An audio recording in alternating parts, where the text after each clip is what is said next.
How you doing? I'm Spencer. I'm a physical therapist here at Freedom Physical Therapy Services, and today I'm going to talk to you a little bit about a physical therapist perspective on exercise. So, right now we live in an incredible time for exercise. There are endless options that we have available to us. Whether that is working out at home, there's endless equipment options. Social media gives us, endless coaching and tips and all of these various things. We have all kinds of opportunities to get out to different types of gyms and studios, CrossFit, yoga, Pilates, HIIT training, all these various avenues, races, obstacle course races, triathlons. All these things are steadily becoming more and more popular in our culture, which is excellent because as a physical therapist, I treat a lot of injuries related to sedentary lifestyle. However, I also treat a lot of injuries related to sports and exercise. So how do we pick the right exercises for us? The ones that are not going to break us down and bring you into the physical therapy clinic? That's a great question. I would like to start off by saying that when you look at studies that look at overall longevity of humans, studies that look at regions of the world that live not only very long lives, but very healthy, fit, and mentally fit and physically fit lives. One of the foundations that studies this, the top two things that they found were that maintaining physical activity as well as maintaining social and intellectual connections were the two biggest factors in living long well. It outweighed even nutrition, which is pretty mind-blowing. So in today's world where we have a lot of sedentary lifestyle,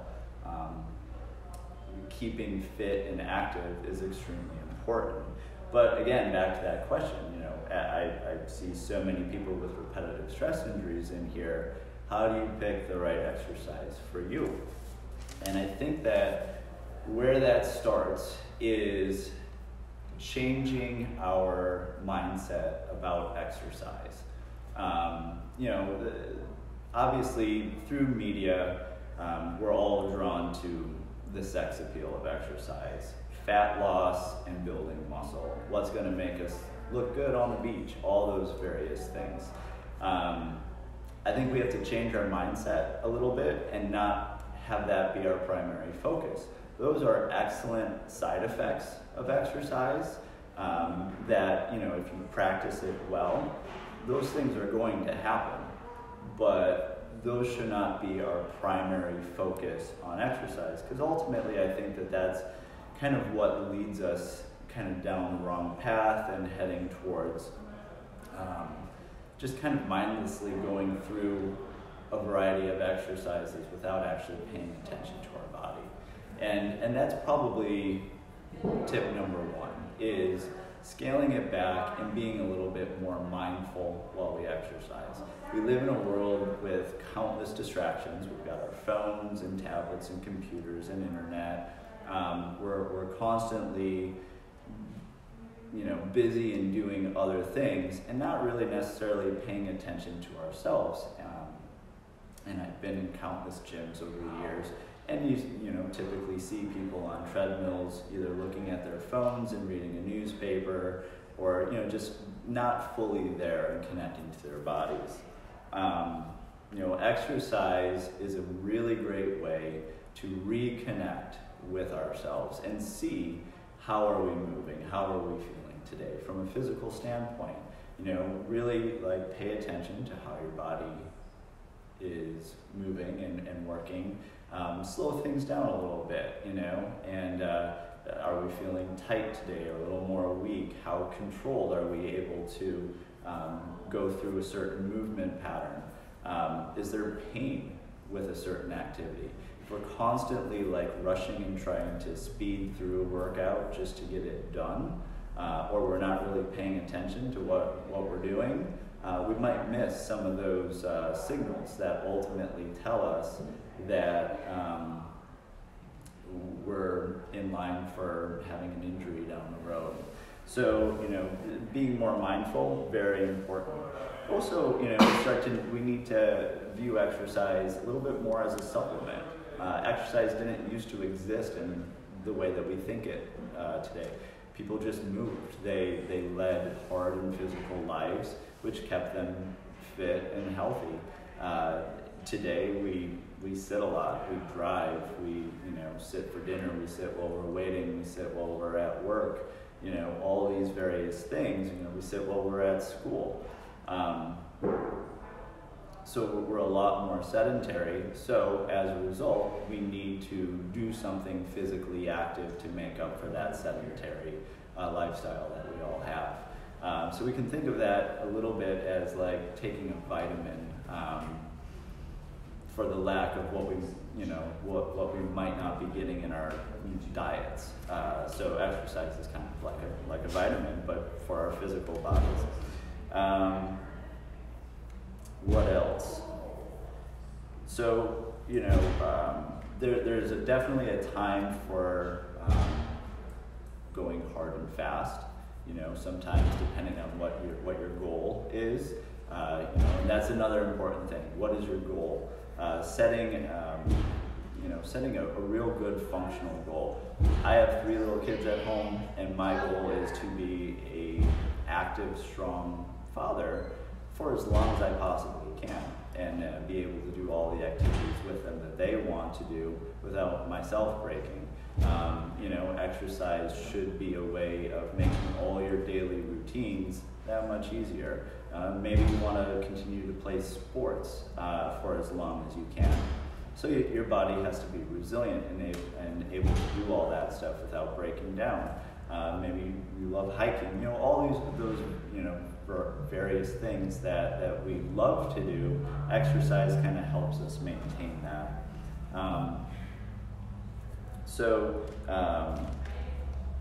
With that, if your goal is sports, going hard and fast, we need that. But also balancing that out with slow and easy days.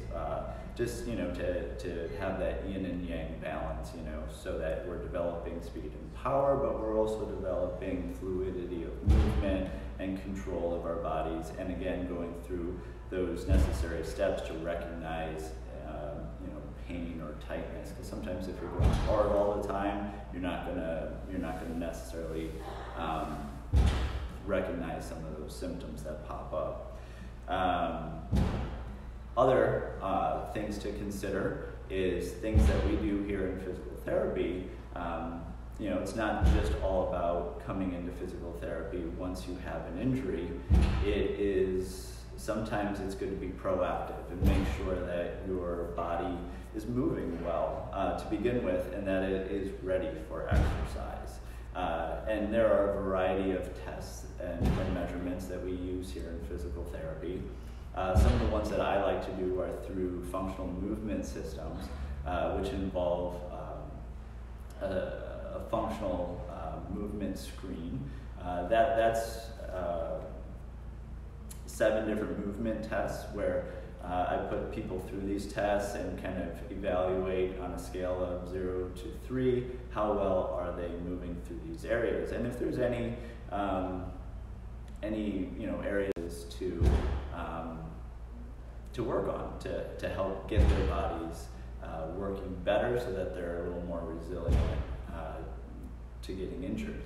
Another one that we use is a selective functional movement assessment. That one is a little bit more clinical in nature and helps break down different movement patterns, especially when somebody is having active pain with a certain movement.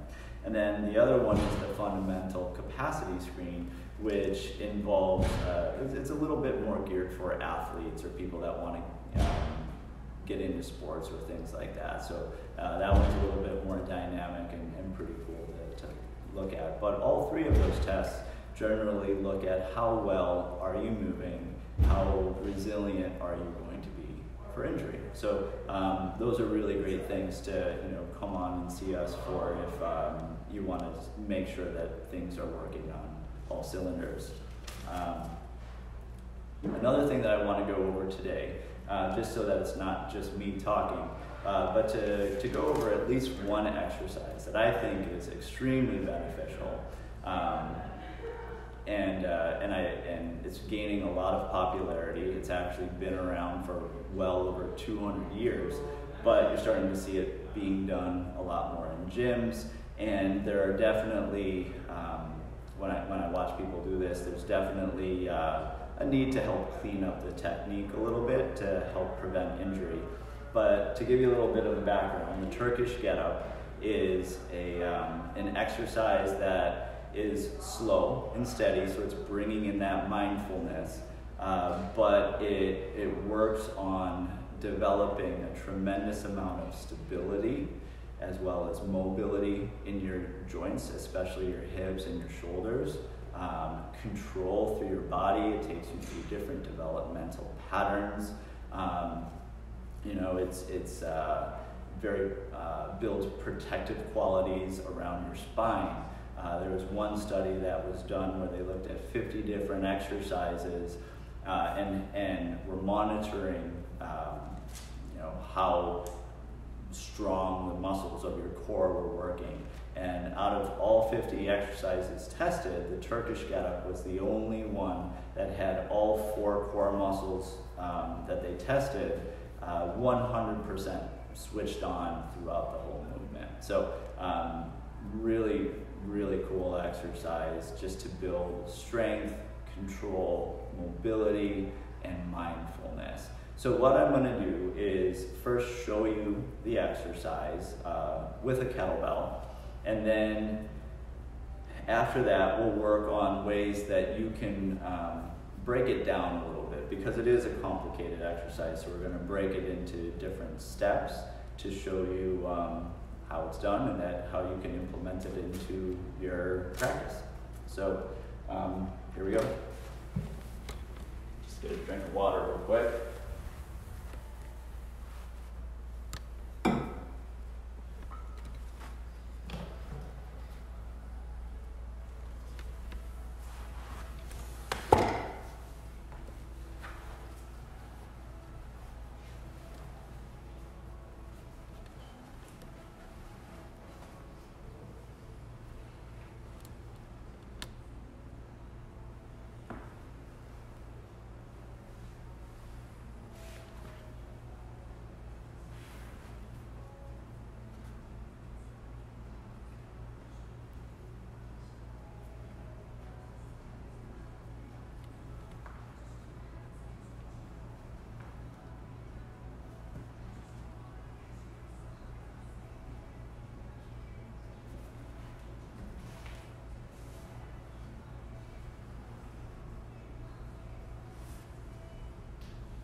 So,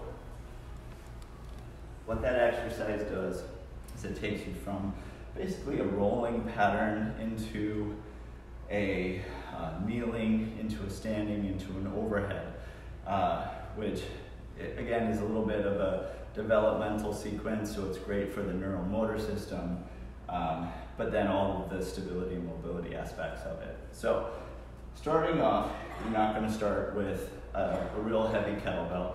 You're going to work on ingraining the pattern without any weight, and make sure that you have the range of motion to support the weight down the road. So what we're going to start with, actually, is a Kleenex box. This kind of helps you keep it slow and steady. You can use a shoe, it doesn't have to be a Kleenex box. It can be just something that's flat and light, that if it falls off, it's not going to hit you in the head and hurt. But having a prop definitely works on slowing you down so that you develop a smoothness with the exercise. So what we're going to do, we're going to start in that rolling position. You're going to bring the box on your fist, you're going to create space. So you want to open your leg to about 45 degrees, have your arm out to about 45 degrees. Hopefully, I won't mess this up and drop it while I'm showing you. But to initiate the move, we're going to push down into the floor with your elbow as I'm trying to push my fist up to the ceiling. And I'm just going to roll slow and steady up into this position. I'm going to be mindful of my shoulder. I don't want to collapse. I want to stay strong so that the weight is coming through my skeleton. From here, I'm going to push up onto my hand. And again, be nice and strong, no collapsing, nice and strong. If this is challenging for you, you can just work on that. So you can work on coming back down to your starting position and come back up onto your elbow. Just work on that piece if that's a piece that's getting stuck. From here, once you're in this kind of sitting position, also keep in mind that you're always looking at the weight or whatever you're holding. That's just gonna help make sure that it doesn't get too wobbly and away from you. From here, what I'm gonna do is I'm gonna drive through this foot, kind of through my heel, to lift my hips up, and I'm gonna work on bringing this leg through. And so I'm now in this position. With each transition, you kind of want to make sure that you're in a good starting position for the next phase. So if I feel like I'm a little crunched up, before I move again, I'm just going to open myself up a little bit. I don't want to be all crunched up here. I want to be nice and open through, so I'm supporting the weight. From here, I'm going to do a little bit of a hip hinge where I'm going to sink back and I'm going to power with my hip here and push my hand up. So now I'm in a nice upright position. From here, I can do one of two things. I can bring my leg, windshield wiper it forward. So now I'm looking straight forward. Or I can keep this leg where it is and move this leg to match it here. So whichever way you choose is fine. I prefer this way, it's just what I've always done. Once you're in this position, now you can look straight forward. Before I stand up, I'm going to make sure that my spine is switched on, that I'm not resting on my joints and overextending. I'm going to tuck my tailbone underneath so I'm nice and strong and firm through here. And then I'm going to kind of create a little tension in my legs where I'm kind of pulling them together but not letting them move. And then once I feel like everything is nice and tight, I'm just going to stand up. Now I'm going to do it all in reverse. I'm going to come back down. Come back down, windshield wiper the leg, and hip hinge. So I can tap this hip if I want, just to kind of remind myself that I'm going to throw my hip kind of sideways here, and I'm going to control coming back down. Bring this leg back through. Make sure I'm still nice and strong and not sinking down.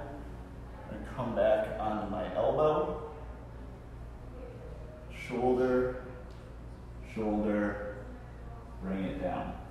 So that's kind of it step by step. Again, if there's certain areas, sometimes this is a hard position for people to transition from the sit into a kneel. So work on that, Go through, treat each stage as its own, and then start to work on linking the stages together once you've kind of mastered the transition in between each stage. But Great exercise for building strength, building mobility, building mindfulness, building endurance too. You know, one repetition of that, you're doing that for about 30 seconds. So under a heavy load, you get your heart rate up a little bit doing that as well. So excellent all-around activity. And as we kind of progress through some of these videos, I'll take you through a couple other exercises that I think are really great in terms of managing busy lifestyles and time frames, you know, cleaning up certain things that I see kind of done in the gym not quite right and needing a little bit of help, and then maybe going through some tests that we do as physical therapists that might be beneficial to any of you guys that want to come and check it out. So without further ado, I'll say goodbye. Bye.